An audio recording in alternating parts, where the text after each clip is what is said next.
बोलो वृंदावन बिहारी लाल की, श्री राधा रमण लाल की, श्री राधा वल्लभ लाल की, श्रीमद्भागवत महापुराण की, श्री सुखदेव जी महाराज की, श्री परीक्षित जी महाराज की, 84 कोस ब्रजमंडल धाम की, गिरिराज धरण की, श्याम सुंदर श्री यमुने महारानी की, सब संतन की, सब भक्तन की, सब विप्रन की जय।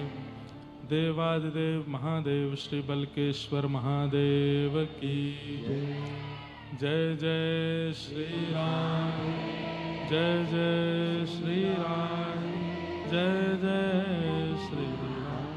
नमः पार्वती पतये हर हर महादेव। द्वारिकाधीश की जय।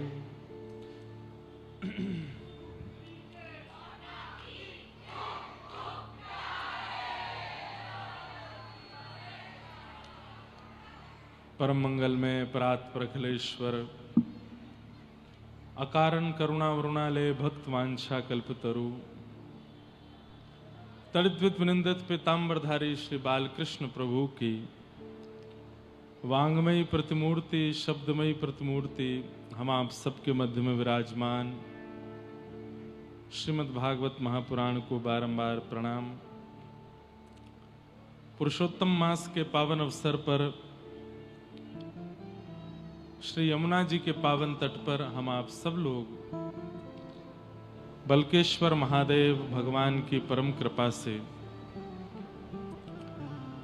ब्रजमंडल की सीमा इस पावन आगरा नगरी में हम आप सब लोग अविराजित होकर के मंगलमयी भागवती कथा का श्रवण लाभ ले रहे हैं। ये हमारा परम सौभाग्य है।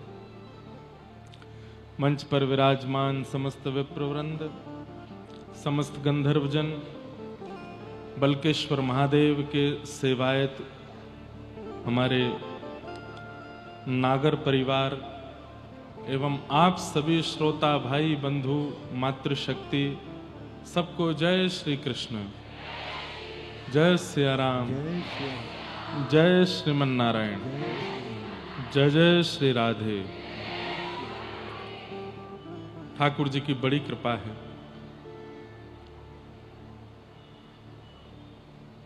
महादेव के पावन सानिध्य में माधव की कथा, हर के पावन सानिध्य में हरि की कथा और पुरुषोत्तम मास में व्रजमंडल की पावन सीमा स्थली आगरा, जहां पर ये मधुरतम कथा हम श्रवण कर रहे हैं, आज उसका द्वितीय दिवस प्रारंभ हो रहा है। कल प्रथम दिवस की कथा में खूब आनंद रहा। पूज्य गुरुदेव भगवान भी आए, उनके मधुर भाव से कथा का प्रारंभ हुआ।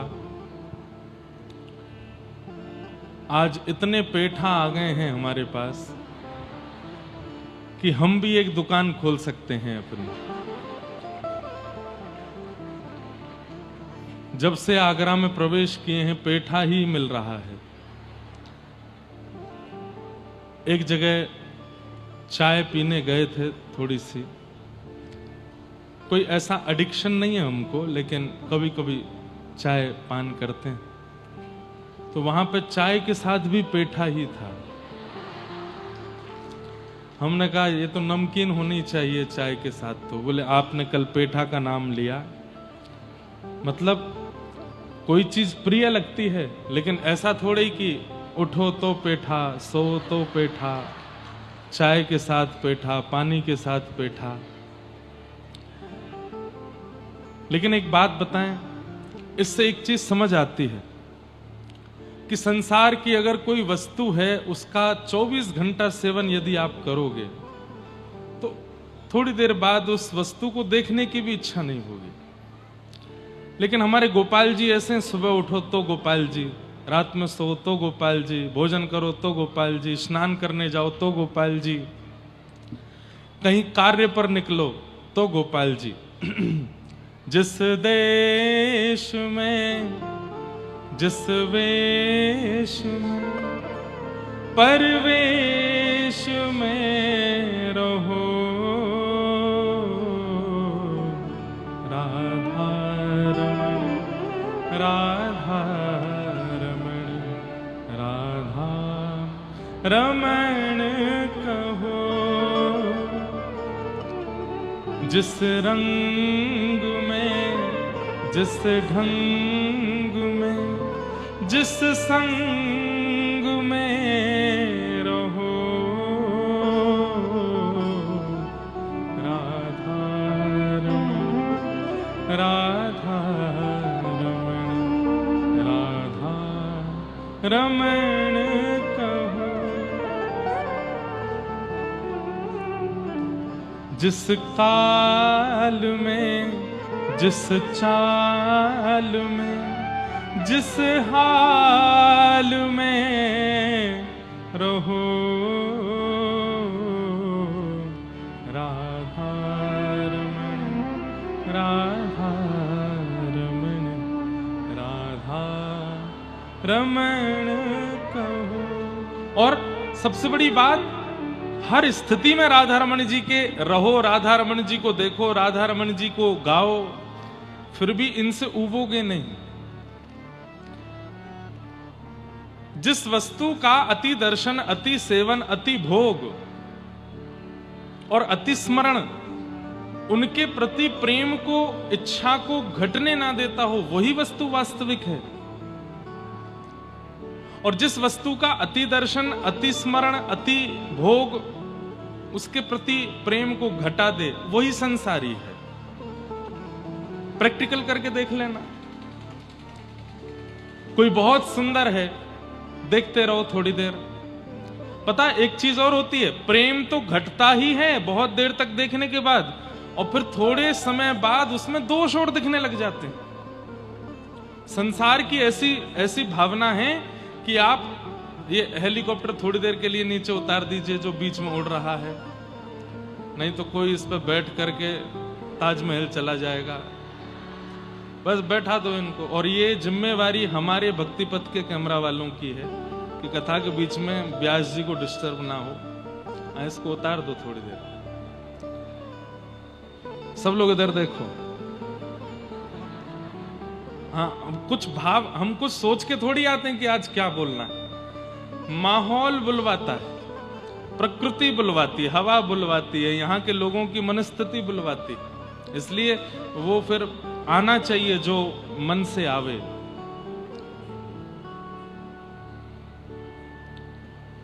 क्या बता रहा था मैं?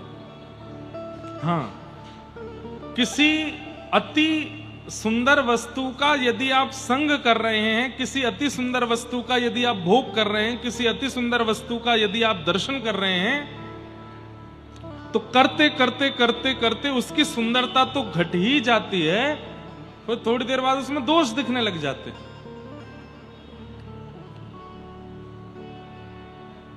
ब्याह से पहले पति बहुत बढ़िया लग रहे थे, नारायण जैसे बिल्कुल, इनमें तो कोई दोष ही नहीं है। मेरे पति परमेश्वर हैं, मेरे पति सबसे बढ़िया हैं। लेकिन ब्याह होने के ठीक बाद से उनका स्वरूप घटने लगता है। अब जो पहले बार बार कहते थे कि वीडियो कॉल करके दिखाओ कहां हो, कैसे लग रहे हो, अब वो बगल में बैठे हैं तो देखने की इच्छा नहीं है, क्योंकि अब भोग हो चुका है, अब नेत्र ऊब चुके हैं। और फिर धीरे धीरे स्थिति ये बनती चली जाती है कि होते होते होते अब उनमें दोष दिखने लगते हैं। शादी से पहले थोड़ी पता था कि ये 3 दिन नहाते ही नहीं है। संसार की हर वस्तु, हर एक वस्तु, उसका यदि अति सामीप्य और सीमा से ज्यादा यदि वो प्राप्त होती है तो उसमें उसके प्रति भोग तो कम होता ही है, उसमें दोष भी दिखने लगता है। लेकिन ठाकुर जी की संबंधी हर वस्तु, उसका जितना सेवन करोगे उतना रस बढ़ता चला जाता है। दोष तो क्या, और ज्यादा गुण दिखने लगता है, और ज्यादा प्रेम रस लगने लगता है। इसलिए राधा रमण राधा रमण राधा रमण कहो, जिस देश में जिस वेश में परवेश में रहो, राधा रमण राधा रमण। स्वामी श्री हरिदास जी के सन्मुख जब बिहारी जी प्रकट हो गए, श्री वृंदावन बिहारी लाल जब स्वामी जी के सन्मुख प्रकट हो गए, तो स्वामी जी गाते हैं, ऐसे ही देखत रहूं तो मैं जन्म सफल कर मानूं। मैं आपको ऐसे ही देखता रहूं। हे श्याम सुंदर, अंतिम श्वास तक आप मेरे नेत्रों के सामने विराजे रहे और मैं आपके दर्शन करता रहूं। क्यों? क्योंकि वो दर्शन उबाता नहीं है, उस दर्शन से हम ऊबते नहीं हैं। ऐसे ठाकुर जी की मधुर कथा है, ऐसे ठाकुर जी के मधुर दर्शन है, ऐसे ठाकुर जी के मधुर कीर्तन भजन आदि आदि सब भाव है। तो कल प्रथम दिवस की कथा हम लोगों ने महात्मा का थोड़ा भाव सुना। उसके बाद कल धुंधुकारी का प्रसंग बहुत सूक्ष्म में कह के हम आगे निकल गए थे। कथा लगभग सब लोगों को पता होगी कि आत्मदेव नाम के ब्राह्मण थे जिनके कोई संतान नहीं थी। तब उनके घर में संत ने एक फल दिया था, जो कि फल उनकी पत्नी ने गौ माता को दे दिया, और गौ माता के गर्भ से गोकर्ण जी जन्मे, और उनकी पत्नी अपनी सहेली के पुत्र को अपना पुत्र बना करके ले आई, जिसका नाम धुंधुकारी। धुंधुकारी इतना दुष्ट था कि उसने माता पिता की बिल्कुल नाक में दम कर रखा था, सारे उल्टे काम करता था। बंधुओं, एक पाप की लिस्ट है, थोड़ा ध्यान से सुनिएगा। कौन कौन से ऐसे पाप हैं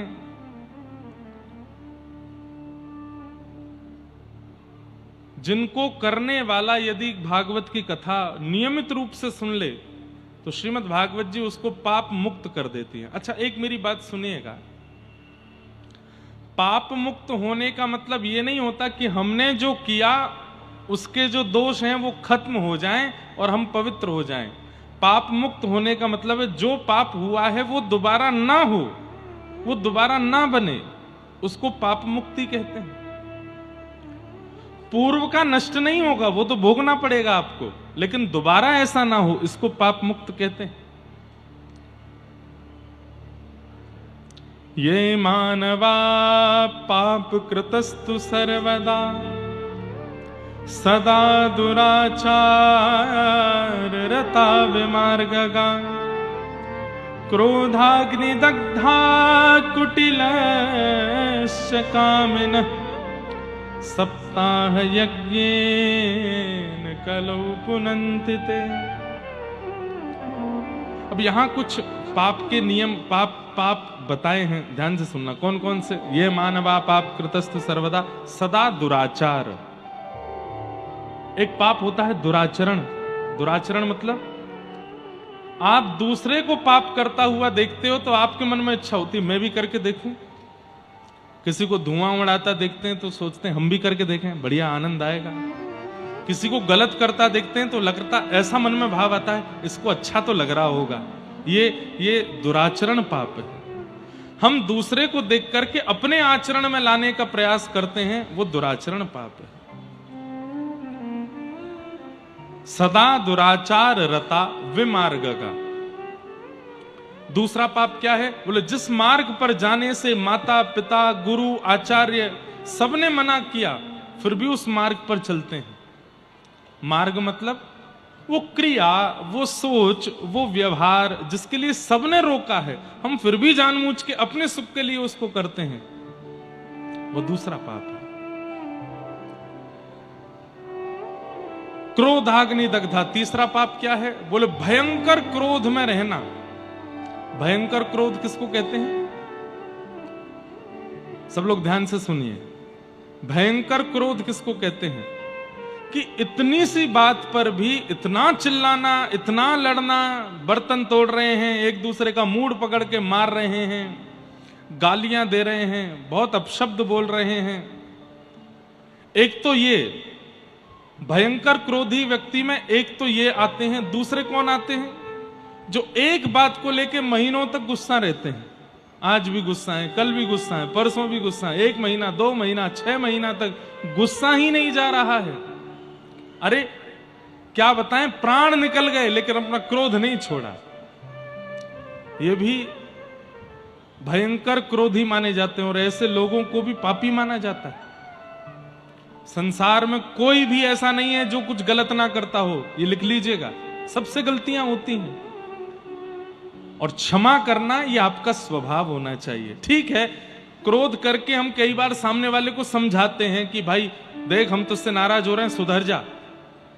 लेकिन वो व्यक्ति बार बार क्षमा मांग चुका है, आपके सामने नतमस्तक हो चुका है, उसके बाद भी आप उसको क्षमा नहीं कर रहे हो, ये पाप है। शरण गए प्रभु ताहि ना त्यागा, विश्वद्रोह। गोस्वामी जी कहते हैं कि विश्वद्रोही यदि क्यों ना आ जाए, वो भी राम जी की शरण में जाता है तो राम जी उसको भी क्षमा कर देते हैं। हम आप जैसे कैसे लोग हैं?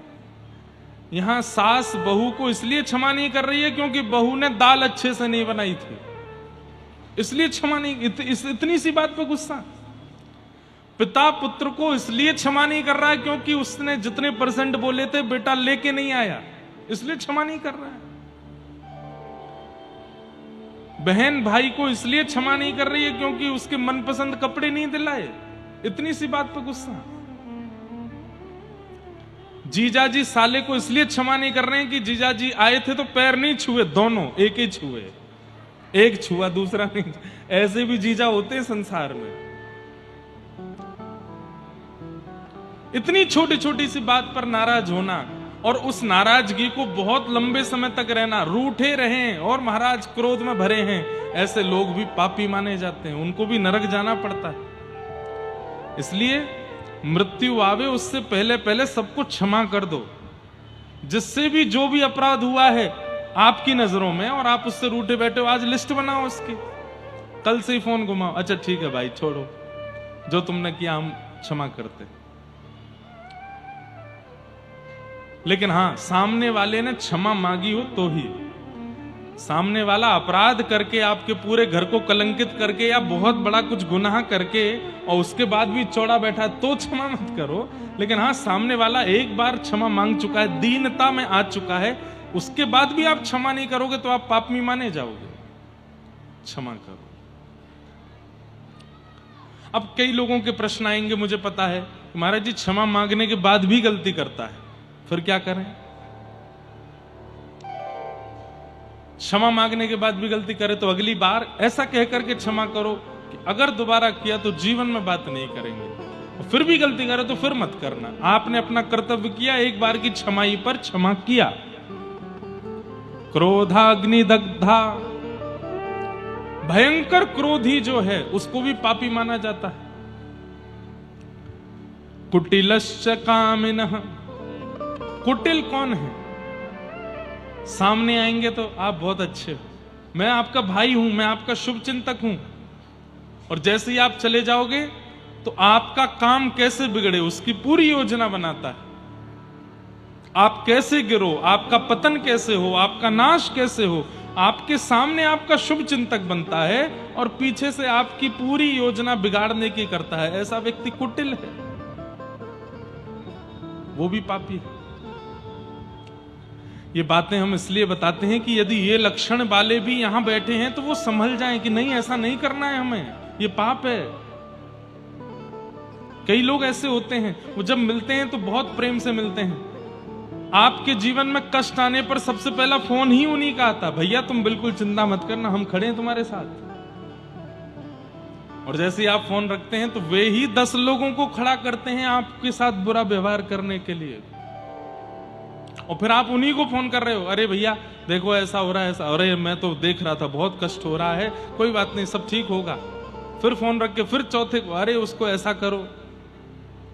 ऐसे व्यक्ति कुटिल माने जाते हैं और वो भी पापी। और अगले पापी बताए कामिनः। अच्छा एक बात आपको बताऊं, शास्त्रों में ऐसी भावना है कि क्रोधी और कामी ये दोनों व्यक्ति एक ही होते हैं। अगर कोई व्यक्ति भीतर से भयंकर कामी है तो उसका क्रोध बहुत होगा, ये निश्चित है। क्योंकि काम एक ऐसी वस्तु है जिसको व्यक्ति छुपाता है, लेकिन कामी व्यक्ति में क्रोध बहुत आ जाता है तो क्रोध से पता चल जाता है कि कामी है।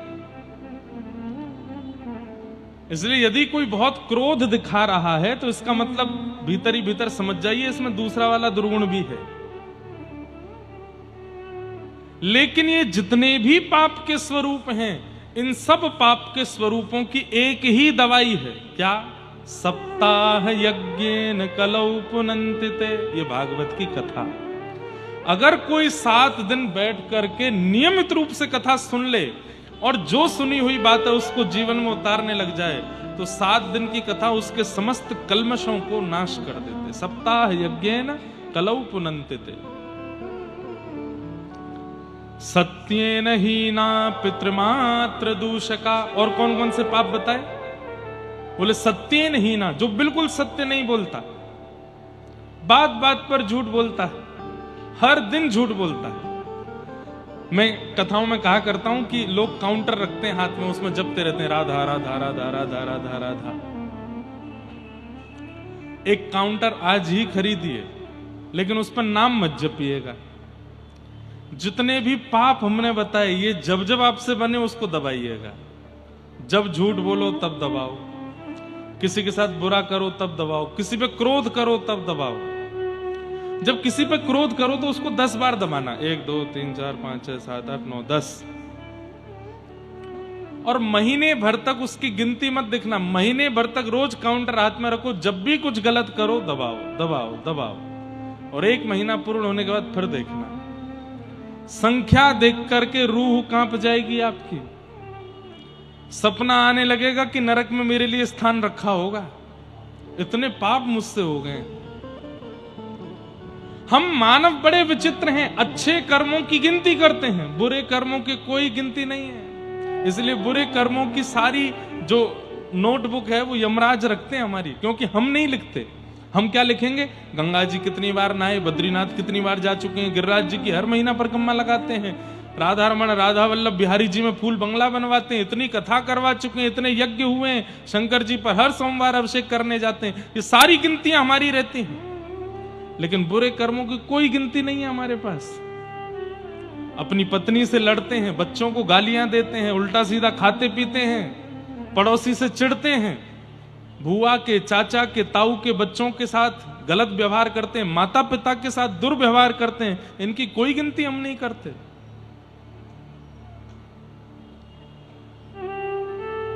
हमारे सूरदास इतने बड़े कवि और ठाकुर जी के सामने खड़े होके क्या कह रहे हैं? नेत्र नहीं है उनके पास। मौसम कौन कुटिल खल कामी, मौसम कौन कुटिल खल कामी। जो तन दियो ताहि बिसरायो, जो तन दियो ताहि बिसरायो। ऐसो नमक हरामी, ऐसो नमक हरामी। मौसम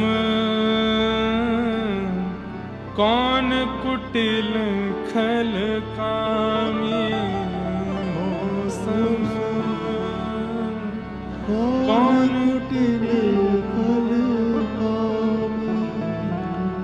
ये तो स्वरूप है कि जो भक्ति पथ पर होगा ना, उसके अंदर दीनता बहुत होगी, झुकना बहुत आता होगा उसको। मैं गिरिराज जी की दंडवती परिक्रमा कर रहा था कुछ साल पहले, तो हमारे गिरिराज जी में 3 बाबा हैं। सब लोग इधर देखो, ध्यान से सुनो। वो एक दूसरे का हाथ पकड़ करके 3 परिक्रमा लगाते हैं। 3 परिक्रमा गिरिराज जी की पर डे लगाते हैं। मतलब 24 घंटे में से कम 18 से 20 घंटे केवल परिक्रमा चलती है। 2 घंटे में स्नान करना, सोना, खाना, पीना, सब कुछ। 24 घंटे हैं, उसमें से 18 से 19 घंटे परिक्रमा और 3-4 घंटे में स्नान करना, सोना, खाना, सब कुछ। आज भी जब मैं दंडवती करता था तो पीछे से आ जाते थे और पीछे से मेरे चरण छूते थे। मैंने कि बाबा आप मुंह पे काय को पाप चढ़ाए करो, आप दिन भर में 3 परिक्रमा करते हैं, मतलब महीने की 90 परिक्रमा होती हैं आपकी गिरिराज जी की।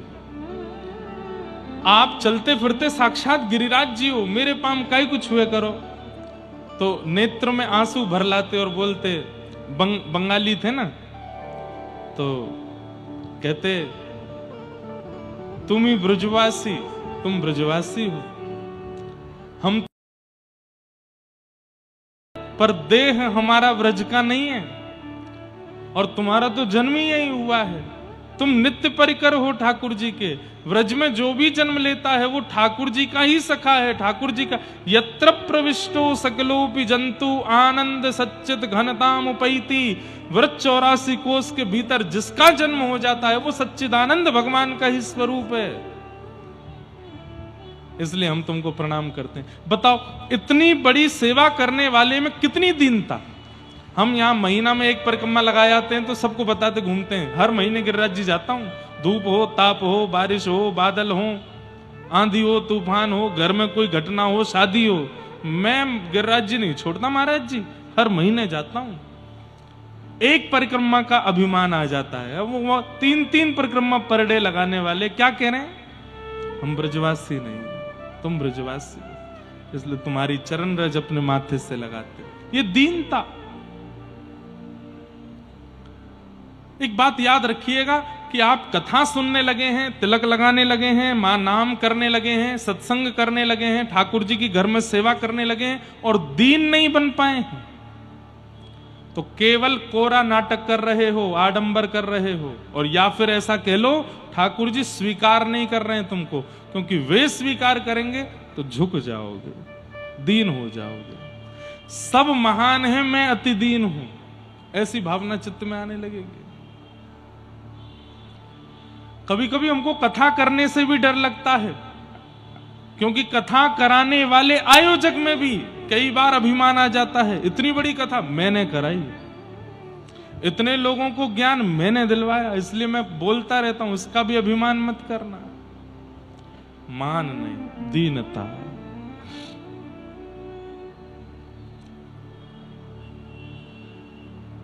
तो सत्येन हीना पितृमात्र दूषका। कई लोग बोलते हैं महाराज जी चकानैन सुनाओ, कई लोग बोलते हैं राधा गोरी गोरी सुनाओ, कई बोलते हैं ये सुनाओ, ये सब मिठाई है। मिठाई खाने का अधिकार तभी मिलेगा जब खूब करेला खाया होगा। मिठाई खाने का अधिकार तभी मिलेगा जब शरीर में शुगर लेवल नॉर्मल होगा, और उसके लिए ज्ञान रूपी करेला आपको खाने पड़ेंगे। इसलिए हम कथा में पहले ऐसी योजनाएं, ऐसी भावनाएं, ऐसी सब चीजें सिखाते हैं कि आप मन बुद्धि चित्त से ऊपर उठ जाओ, तब गाओ जगन्नाथ चकानैन, तब गाओ राधा गोरी गोरी, तब गाओ ऐसो चटक मटक सो ठाकुर। नृत्य करने की स्थिति, कीर्तन करने की स्थिति तब आवेगी। कीर्तन जहां पर ठाकुर जी की कीर्ति गाते गाते हम तन से ऊपर उठ जाएं, वो कीर्तन है। इसलिए ये कथाएं ध्यान से सुना कीजिए, ये समझना बहुत जरूरी है। माता पिता से द्रोह करने वाला बालक उसको भी नरक जाना पड़ता है। कई मेरे पास पत्र आते हैं, हमारी माताजी ऐसा व्यवहार करती हैं हमारे साथ, हमारे पिताजी ऐसा व्यवहार करते हैं। अब कहां तक कहें हम। आजकल युवा बहुत कथा सुनने लगे हैं। ऐसे ऐसे युवाओं के पत्र आए हैं कि आप यदि पढ़ लेंगे तो आपकी रूह कांप जाएगी। एक बालक कानपुर का, वो छुप छुप के मेरी कथा सुनने आता है। एक दिन मैं कहीं से जा रहा था तो बहुत रोया। मैंने उसको एकांत में बुला के पूछा क्या बात है। बड़ी मुश्किल से 10 मिनट पानी वानी पी के तब उसने बताया कि महाराज जी मैं पढ़ने में बहुत अच्छा हूं, सब कुछ बहुत अच्छा है। मैंने पिताजी को बोल भी दिया कि मैं जॉब करूंगा, आप जैसा कहोगे वैसा रहूंगा, मुझे महीने में एक कथा सुनने जाने दिया करो। इस बात से वो इतने नाराज हो गए, मेरी उनसे थोड़ी लड़ाई हुई, कथा में जाने दिया करो, नहीं माने। तो मैंने कहा अब क्या हुआ। बोले कल रात में सो रहा था तो मेरा उन्होंने तकिए से मुख दबा दिया। मैंने कहा ये पिता नहीं कर सकते। वो कसम खा के बोला, बोले मेरे पिताजी ने ऐसा किया, मैं क्या करूं। हमने उसको एक ही बात समझाई। मैंने कहा भैया देखो, वैसे तो ऐसा पिता कर नहीं सकते, लेकिन श्रीमद् भागवत जी प्रमाण देती हैं जब हिरण्यकश्यप अपने पुत्र प्रहलाद को मारने की पूरी योजना बना सकता है, तो आज के माता पिता तो कलयुगी हैं, वो भी कर सकते हैं। लेकिन श्रीमद् भागवत जी इस बात का भी प्रमाण देती हैं कि प्रहलाद जी ने अपने पिता का त्याग नहीं किया। इसलिए बेटा, वो भले ही तुम्हारे पिता तुम्हारे संग ऐसा व्यवहार, तुम त्यागो मत उनको। ठाकुर जी से प्रार्थना करो, नाथ इनका मंगल करो, इनकी बुद्धि सुधारो, इनका मन सुधारो। कोई बालक आकर के बताते हैं, बोले जब से हम कथा में आने लगे हमारे पिताजी जिद में आकर के घर में मदिरा पान करते हैं कि तू जा कथा में, हम तो घर को नरक बनाएंगे। ऐसी भी क्या जिद है, ऐसे भी माता पिता होते हैं। तो कई बार हमें लगता है बालकों को कम समझाना है, बड़ों को ज्यादा समझाना है आजकल तो। लेकिन फिर भी माता पिता चाहे जैसे हों, उनका त्याग या उनके साथ दुर्व्यवहार नहीं करना है, भागवत जी की आज्ञा। पितृमात्र दोष का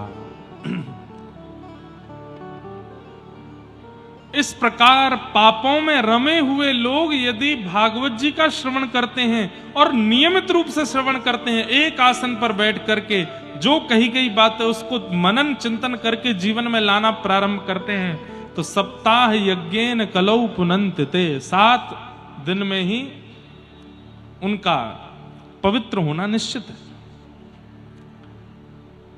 धुंधुकारी महादुष्ट हो गया, माता पिता के साथ दुर्व्यवहार करने लगा। एक दिन माता जी ने कुआं में कूद करके प्राण त्याग दिए धुंधुकारी के कारण, और पिताजी घर छोड़ करके वन में चले गए। तब वहां पर गोकर्ण जी ने उनको ज्ञान उपदेश किया। ये 2 श्लोक समझने हैं आपको, कैसे भी समझने हैं, ध्यान से सुनिएगा।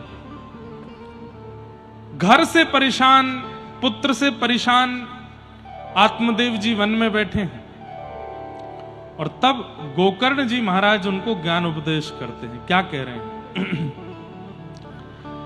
देहे स्थिमां सरुधिरे भिमतिं त्यजत्वं जायासु तादिषु सदा ममतां विमुञ्च पश्यानिशं जगदिदं क्षणभङ्गुनिष्ठं वैराग्य राग रसिको भव भक्ति निष्ठ। ध्यान से सुनो। देहे स्थिमां सुरुधिरे भिमतिम त्यजत्वम। हमारे जीवन में दुख के 2 ही कारण हैं।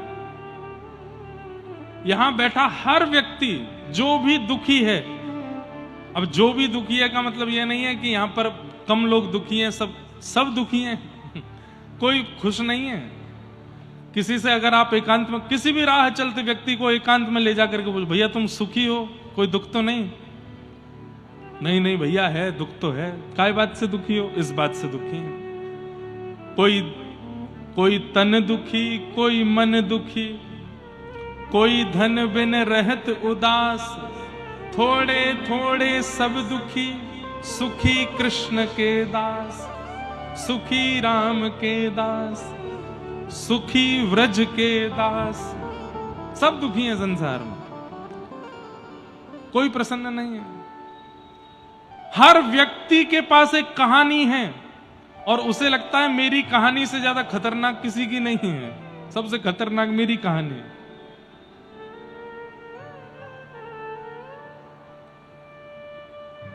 अगर कोई पिक्चर ऐसी बने जिस पिक्चर में हीरो सुखी ही सुखी रहता है, वो पिक्चर फ्लॉप हो जाएगी। अगर कोई ऐसी पिक्चर बने बड़े पर्दे की जिसमें जो एक्टर है वो सुखी दिखाया है, उसके जीवन में कोई दुख नहीं है, सब सुख ही सुख है, सुख ही सुख है, वो पिक्चर चलेगी नहीं, फ्लॉप हो जाएगी। लेकिन उसी पिक्चर में जो हीरो है, उसकी माताजी चली गई, उसकी प्रेमिका छोड़ के चली गई, और बढ़िया बनानी है तो प्रेमिका ने कहीं और ब्याह कर लिया, और बढ़िया बनानी है तो उसका दूसरा कोई जीवन में आ गया, वो भी छोड़ के चला गया, उसने भी कहीं और, इतनी सुपर डुपर हिट हो जाएगी। क्यों? दुखी दिखाया है। लोग बाग दुखी हैं, और जब उनको दुखी व्यक्ति बड़े पर्दे पर दिखता है तो वो रिलेट करते हैं, ये तो हमारे साथ भी होता है, ये तो हमारे साथ भी हो रहा है। संसार में सब दुखी। और आपको पता है पृथ्वी का नाम भागवत में क्या बताया गया? दुखालयम शाश्वतम। क्या है? दुखालयम शाश्वतम। जैसे भोजनालय में भोजन मिलता है, पुस्तकालय में पुस्तक मिलती है, कार्यालय में कार्य किए जाते हैं, विद्यालय में विद्या अध्ययन किया जाता है, ऐसे ही दुखालय में दुख ही मिलता है। सब दुखी हैं संसार में, कोई सुखी नहीं है। ये बातें इसलिए बताई जाती हैं कि थोड़ा हंसो, क्योंकि आप अकेले दुखी नहीं हो, सब दुखी हैं यहां पे, कोई प्रसन्न नहीं है। लेकिन फिर भी कई लोगों को लगता है अरे महाराज जी मेरा दुख अभी पता नहीं है आपको, वो सुन लोगे तो आप कहोगे कि मुझसे ज्यादा दुखी कोई नहीं। कुंती महारानी श्रीमद् भागवत में भगवान से कहती हैं, विपदः सन्तु न शश्वत तत्र तत्र जगद गुरो भवतो दर्शनम यत्स्यात् अपुनर्भव दर्शनम। आहा, कितनी अद्भुत बात। कुंती कहती हैं हाथ में लग जाना, सिर में दर्द हो जाना, धन का चले जाना, पुत्र का चले जाना, पति का चले जाना, पत्नी का चले जाना, परिवार का नष्ट हो जाना, मन चाही वस्तु ना मिलना, ये विपत्तियां नहीं हैं। तो फिर विपत्ति क्या है? बोले हम जीवित हैं और फिर भी हमें कृष्ण का स्मरण नहीं होता, इससे बड़ी विपत्ति कोई नहीं है। ठाकुर जी को याद ना करना ये सबसे बड़ी विपत्ति है, और ठाकुर जी की याद बने रहना ये सबसे बड़ी संपत्ति है। चाहे मेरे जीवन में कैसी परिस्थिति आ जाए, लेकिन मेरा चित्त कभी राधा रमण जी का चिंतन छोड़ता नहीं है, तो मैं सबसे बड़ा धनवान हूं।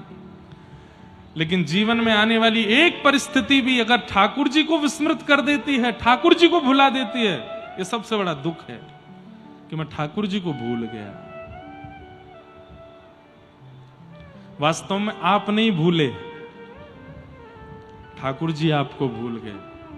यदि आज 24 घंटे में ठाकुर जी को आपने याद नहीं किया, तो ये मत सोचना कि ओहो मैं बहुत व्यस्त था, मैं बहुत प्रसन्न था आज, मैं बहुत खुश था आज ठाकुर जी को याद नहीं कर पाया। नहीं, ठाकुर जी ने आपको याद नहीं किया। आप कौन होते हो उनको याद करने वाले? लेकिन हर स्थिति में आपके चिंतन में वही चलते रहते हैं, तो इसका मतलब ठाकुर जी आपको याद कर रहे हैं। और इससे बड़ी संपत्ति क्या होगी कि ठाकुर जी आपको याद करें। तो मतलब डेफिनेशन सीधी है, आप ठाकुर जी को याद नहीं करते हैं, आप ठाकुर जी को नहीं भूलते हैं। जिस दिन ठाकुर जी की याद आवे सोचो ठाकुर जी आपको याद कर रहे हैं, और जिस दिन ठाकुर जी की याद ना आवे समझो ठाकुर जी आपको भूल गए। ये सोचा कीजिए।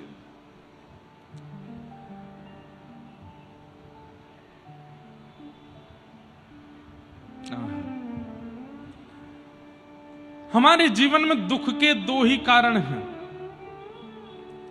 ध्यान से सुनिएगा सब लोग, इधर देखिए, बहुत ध्यान से सुनिए। और एक बात बताएं, कथा ना मौन रह करके सुना कीजिए। केवल कीर्तन और भजन गाने के अधिकार, अगल बगल वाले से ना बात करनी है, कोई आके कुछ बोले तो इशारा करो, बोलो नहीं, मौन रह के कथा सुनो। मौन से मनन बनता है, चिंतन। हम कथा से 1 घंटा पहले 1 घंटा बाद मौन रहते हैं, कुछ नहीं बोलते। और कहीं कहीं कथा होती है वहां तो पूरे दिन मौन। अभी मुक्तिनाथ में भी मौन था, मैं केवल कथा में बोलते थे, या कोई वैष्णव भक्त मिल जाए, संत मिल जाए, उनसे बोलते थे, बाकी मौन। मौन से बहुत विचार शुद्ध होते हैं, इसलिए मौन रह के कथा सुनो और ध्यान से सुनो। हमारे जीवन में दुख के 2 ही कारण हैं, पहला अहमता और दूसरा ममता। अहमता किसमें होती है, या अहमता का मतलब क्या होता है? मैं कुछ हूं ये मानना, ये अहमत्व है। मैं आगरा का बहुत बड़ा सेठ हूं, मेरा इतने करोड़ का टर्नओवर है, मेरी पत्नी इतनी अच्छी है, मेरे बच्चे इतने अच्छे हैं, मेरा इतना बड़ा घर है, मैं बहुत बुद्धिमान हूं। अपने लिए बार बार सोचना कि मैं कुछ हूं, ये अहमत्व है। मैं कुछ भी नहीं हूं, सदा यही सोचो। अहमत्व कष्ट का पहला कारण, और कष्ट का दूसरा कारण क्या है? ममत्व। मेरी बेटी, मेरा बेटा, मेरा घर, मेरी मकान, मेरी गाड़ी, मेरा ये, मेरा वो। अहमत्व खुद पर होता है और ममत्व अपनों पर होता है, और ये 2 ही दुख के कारण है। तीसरा दुख का कारण हो नहीं सकता। वो व्यक्ति सदा सुखी जिसमें ना तो अहमत्व है और ना ममत्व है। एक दिन करके देख लो, एक दिन के लिए अहमत्व और ममत्व दोनों से ऊपर उठ जाइए। अहमत्व मतलब अपने आप को कुछ मत मानना, और ममत्व मतलब अपना कुछ मत मानना। उस दिन आप सबसे ज्यादा सुखी रहोगे, सबसे ज्यादा प्रसन्न रहोगे। आपसे ज्यादा खुश कोई नहीं होगा। और वही बात यहां पर गोकर्ण जी समझा रहे हैं। देहे स्थिमाम सरुधिरे भिमतिम त्यजत्वम। पिताजी, दुख का पहला कारण अहमत्व। अपने देह में, ये देह काय का बना है? मांस, रक्त, रुधिर, नस और ये त्वचा, इसका बना हुआ ये देह है। इसमें कोई ममता मत करो। अपने ऊपर अभिमान करने का अधिकार आपको तभी है कि ये देह आपकी मानता हो। आज अपने देह को बोल के देखिए, ए भाई, तू 28 साल का हो गया, तूने जब कहा तेरे को पेठा खिलाया, गुलाब जामुन खिलाया, झालमुड़ी खिलाई, और बताओ क्या खिलाया? छोले भटूरे खिलाए, और क्या खिलाया? छोले कुलचे खिलाए। मथुरा में क्या मिलता है? कचौड़ी खिलाई, और बेड़ई खिलाई, आलू की सब्जी खिलाई। तेरे को इतना कुछ खिलाया, तूने जो ब्रांड के कपड़े बोले वो तेरे को पहनाए, तूने जो ब्रांड के शूज बोले वो तेरे को पहनाए, तैने जैसी घड़ी बोली वो पहनाए, कान में कुंडल, नाक में क्या पहनते हैं वो नथनी, गले में हार। मतलब अपने देह से बात करना एक बार, जैसा तूने चाहा, बल्कि तेरी उम्मीदों से ज्यादा तुझको मैंने दिया। 28 साल हो गए, आज मेरी बात मानेगा क्या? चल अब तू पतला होना शुरू हो जा, मेरी बात मान ले। तेरी हमने 28 साल मानी, तू एक बार नहीं मानेगा मेरी? चल अब एक काम कर। बोले क्या? बाल सफेद नहीं होने चाहिए, एक भी बाल सफेद मत करियो, मानेगा? अच्छा चल एक बात मान ले। बोले क्या? ये मुख पर झुर्रियां नहीं आनी चाहिए। मैं भले ही 40 का हो जाऊंगा, फिर 50 का होऊंगा, बूढ़ा नहीं होना। देख तेरे मैंने कितना माना ना तुझको, तू मानेगा ना मेरी बात? शरीर मानेगा आपकी? तो फिर शरीर पर अभिमान कैसा, जो आपके ही कंट्रोल में नहीं है, जो आपके ही वश में नहीं है। मोटिवेशन के लिए जाते हैं लोग, मेडिटेशन के लिए जाते हैं लोग, बड़े बड़े कैंप शिविरों में जाते हैं। क्यों? अपने मन को समझाने के लिए, अपनी बुद्धि को अपने कंट्रोल में करने के लिए, लेकिन फिर भी वश में नहीं रहता। जो आपके वश में नहीं है उस पर कभी अभिमान होगा आपको? कभी नहीं हो सकता। घर में लोग पेट रखते हैं, बिल्ली रखते हैं, कई लोग कुत्ता भी रखते हैं। वैसे मनाही है शास्त्रों में, नहीं रखना चाहिए, लेकिन फिर भी रखते हैं। उसको आप घर में तभी रखोगे जब वो आपकी माने। ए चलो खड़े होके दिखाओ, वो खड़ा हो जाए। ए चलो बैठ जाओ, चलो चलो चलो अपने कमरे में जाओ। लेकिन वो आपकी मानता ही नहीं है। घर पे आने वाले हर अतिथि को खा जाता है, आपके रसोई में जाके सब फैलाया आता है, आपकी एक नहीं सुन। क्या करोगे? उसको निकाल दोगे घर से। लेकिन ऐसे ही एक पेट को हमने रखा है जो हमारी बिल्कुल नहीं मानता। हमारा खुद का शरीर, ये बूढ़ा भी होगा, मोटा भी होगा, शुगर भी बढ़ेगी, कोलेस्ट्रॉल भी बढ़ेगा, बाल भी सफेद कर लेगा, झुर्रियां भी, आपको एक दिन स्वरूप से कुरूप बना देगा। लेकिन फिर भी हम इस पर अभिमान ही किए रहते हैं। ये सबसे बड़ा अज्ञान है हमारा। जिस दिन आपने समझ लिया ये बात कि ये अपनी करने वाला है, मेरी बिल्कुल सुनने वाला नहीं है, तो मैं इस पर अभिमान क्यों करूं? आपसे बड़ा सुखी कोई नहीं होगा। अहमत्व दुख का पहला कारण। कई लोग समझ गए बात को, कई लोग कह रहे हैं बात तो बढ़िया कर रहे हैं, का खुद का भी तो शरीर है, ये अपने शरीर के लिए भी तो करते ही होंगे। करते हैं, हम भी करते हैं, जितना आवश्यक है सब करते हैं। लेकिन हम सत्य बताएं, कोई प्रशंसा के भाव से नहीं बता रहे। हमको कोई आगे कुछ पहना जाए तो हम पहन लेते हैं, हमको कोई आगे कुछ दे जाए तो दे रख लेते हैं। कोई ऐसी अपनी इच्छा कुछ नहीं रह गई है, कुछ भी नहीं। और ये भागवत जी की कृपा है कि अपनी इच्छा कुछ भी है ही नहीं। जैसे जो मिल जाता उसमें प्रसन्न है। ठाकुर जी 10 साल पहले कथा करवाने शुरू किए, कोई सुनता नहीं था तब भी कथा करते थे। आज इतने लोग सुनते तो भी कर रहे हैं। आगामी 10 साल बाद फिर कोई नहीं सुनेगा तब भी करेंगे। लेकिन उसमें कोई अहमत्व ममत्व नहीं। और ये हम स्वयं को ही सुनाते हैं कथा, अपने आप को ही बता रहे हैं कथा। तो पहला दुख का कारण क्या है? अहमत्व। अहमत्व शरीर में होता है। और दूसरा दुख का कारण है ममत्व।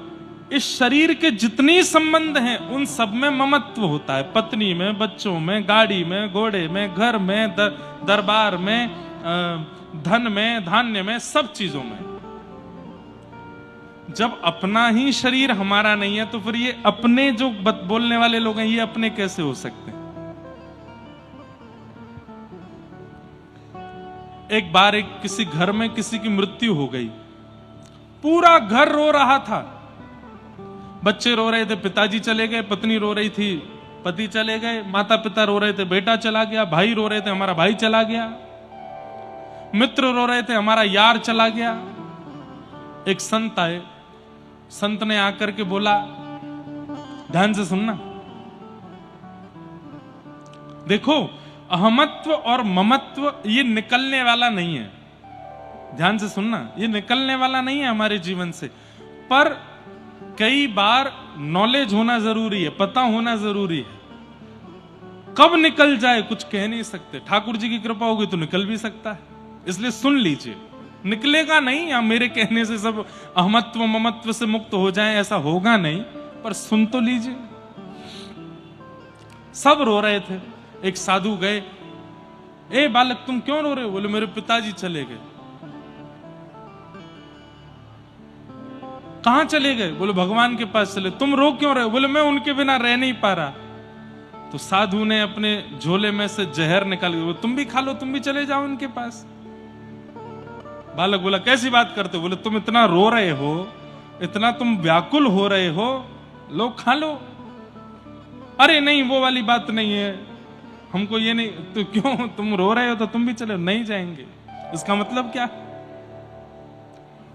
ये जितने अपने हैं ना, अपने अपने अपने अपने बोलने वाले, एक भी अपना साथ नहीं जाएगा। अकेले जला के आ जाएंगे आपको शमशान में, रोएंगे, बेहोश हो जाएंगे, रो रो करके बेहाल हो जाएंगे, लेकिन आपके साथ जाएंगे नहीं। जाओ अकेले। तो फिर ऐसों से प्रीति कैसी? जहाँ प्रियतम सो प्रीत घनेरी, सो देख डर जई हैं। मन पंछी उड़ जई हैं, जा दिन मन पंछी उड़ जई हैं। जा प्रियतम सो प्रीति घनेरी। अरे महाराज, यदि रास्ते में कोई जानवर मर गया हो तो आप बगल से निकल सकते हो, लेकिन कोई मानव मर गया हो रास्ता घूम के जाते हैं। क्यों? कहीं हमारे ऊपर चिपट नहीं जाए। जीत की तो मृत्यु के बाद भी डर लगता है उससे। कभी कभी मैं सोचता हूं, क्या केवल मानवों की आत्मा भटकती है? जानवरों की भी भटकती होगी, लेकिन उनसे डर नहीं लगता हमको। मानवों से ही क्यों लगता? अरे अनजान मानव से तो लगता ही है।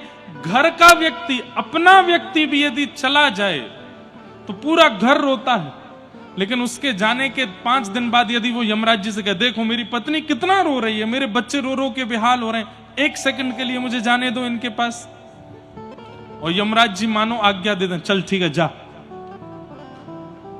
घर पे आया, बेल बजाई, बच्चे निकल के आए, और जैसे ही द्वार खोला, एक तो वहीं बेहोश हो गया और 2 डर के भागे, मम्मी बचाओ, भूत भूत भूत। अरे नहीं बेटा, मैं तेरा पापा। नहीं नहीं नहीं, भागो, भूत पिशाच निकट नहीं आवे, महावीर जब नाम सुना। आप तो चले गए थे। ये बातें यहां से नीचे नहीं कर सकते, यही कर सकते। क्यों? यहां से नीचे तो व्यवहार चलता है ना, यहां नहीं चलता। वास्तविकता यही है कि जिसके लिए हम इतना रो रहे हैं, जिससे हम इतना प्रेम मानते हैं, जिसको तुम अपना अपना कहे घूमते हो, वही डरते हैं आपसे मृत्यु के बाद। घर में यदि फोटो लगी हो जिनके प्राण चले गए हैं, वो किसी दिन आप भोजन कर रहे हो, आपने उनकी ओर देखा और वो अपने आंख मटका रहे हैं ऐसे, तो क्या होगा? इनकी फोटो भीतर रखो, आंख घुमाते हैं, कुछ तो गड़बड़ है। कैसे अपने सारे अपने, एक बहुत सुंदर एक श्लोक है, धनानि भूमौ पशवश्य गौष्ठे, भार्याग्रहे द्वारि जनश्मशाने, देहश्चितायां स्वर देहश्चितायां परलोक मार्गे, धर्मानुगो गच्छति जीव एक। आपने जिनको भी अपना माना, एक भी आपके साथ नहीं जाएगा। प्रमाण के रूप में सुनिए, धनानि भूमौ, सब लोग ध्यान से सुनो। धन जहां रखा है वहीं रखा रहेगा। आपने इतना खून पसीना मेहनत करके धन कमाया, अपने पैर घिस दिए, अपने बाल सफेद कर दिए, पसीना पसीना हो गए, तब जाकर के इतना धन कमाया। वो धन आप पर इतनी भी संवेदना नहीं करता कि आप जब प्राण त्यागो तो यूं कहे, अरे स्वामी तुमने मुझे कमाया, अपने संग ले चलो। नहीं जाएगा, जहां है वहीं रखा रहेगा। धनानि भूमौ पशवश्य गौष्ठ, इतनी महंगी गाड़ियां लेकर के आए, नारियल फोड़ करके उस पर क्या स्वस्तिक बना करके, मुहूर्त दिखवा करके, उसके लिए गराज बनवाया घर में। उन गाड़ियों को सोचना चाहिए, स्वामी जा रहा है, हम भी इसके साथ चले जाएं। नहीं जाएंगी, खड़ी रहेंगी चुपचाप, मेंटेनेंस लेती रहेंगी अपना। आप कहोगे महाराज जी ये तो निर्जीव लोगों की बात कर रहे हो, धन और गाड़ी। जीवितों की बात करो तो जीवितों की बात सुनो। भार्याग्रहे द्वारी, पत्नी 7 जन्म तक साथ रहूंगी आपके, पर कहां तक जाती है? केवल घर के द्वार तक, उसके आगे वो भी नहीं जाती। भार्याग्रहे द्वार जनश्मशाने, आपको अपना कहने वाले आपके भाई मित्र बंधु सखा चाचा ताऊ जितने भी हैं, वो भी केवल शमशान तक जाएंगे। आप कहोगे महाराज जी ये सब लोग तो संसार में आकर के मेरे बने, पर ये देह तो मां के गर्भ में भी मेरे साथ था, ये तो मेरे साथ आगे जाएगा ना। तो देहश्चितायाम, देह भी केवल चिता तक जाएगा। अग्नि लगाते ही जल करके यहीं भस्म हो जाएगा, कहीं नहीं जाएगा, देह यहीं रहेगा पृथ्वी पर। तो आपके साथ गया कौन? जीवन में जितना हरि नाम गाया, राधा नाम गाया, कृष्ण नाम गाया, गोपाल नाम गाया, भगवान नाम गाया, वो नाम प्रकट होकर के आपके साथ आगे की यात्रा पर जाएगा। धर्मानुगो गच्छति जीव एक। आपके द्वारा किया गया भगवद स्मरण, आपकी चिता में अग्नि लगने के बाद आपने जितने कर्म किए हैं अच्छे, जितने भी भगवान नाम गाए हैं, वो सब नाम रूप ही प्रकट हो जाएंगे और वो आपकी आगे की यात्रा पर साथ जाते हैं। सीधी बात, अंत में साथ क्या जाता है? हमारे कर्म जाते हैं। बुरे किए होंगे तो बुरे जाएंगे, अच्छे किए होंगे तो अच्छे जाएंगे। पर अच्छे बुरे कर्मों से भी ऊपर उठ करके बात है, इधर देखो, यहां देखो, यहां देखो, यहां देखो, भगवान नाम,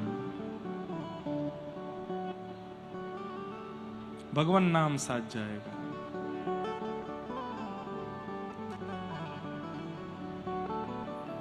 भगवान नाम साथ जाएगा।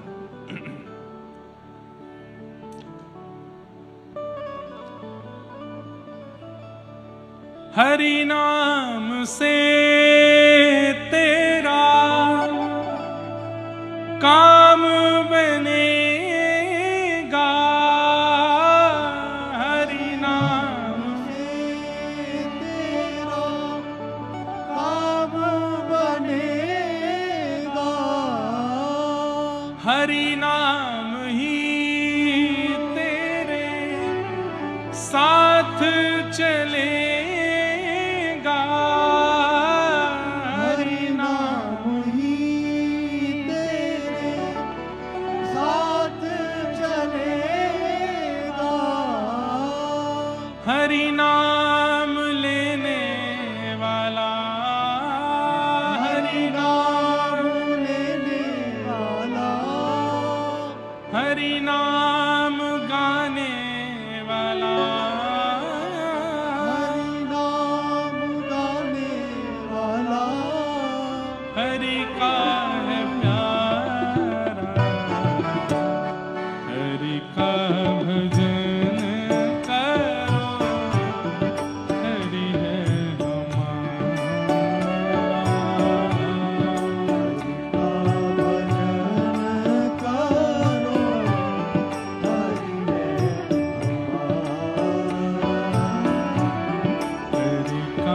भजन करो, हरि है हमारा, हरि का भजन करो, हरि है हमारा।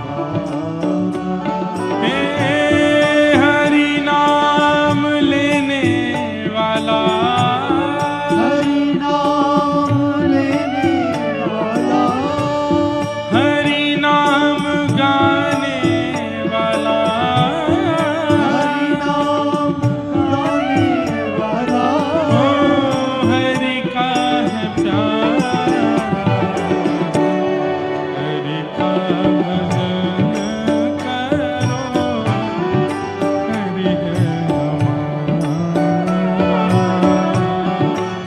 का भजन करो, हरि है श्री राधा वल्लभ लाल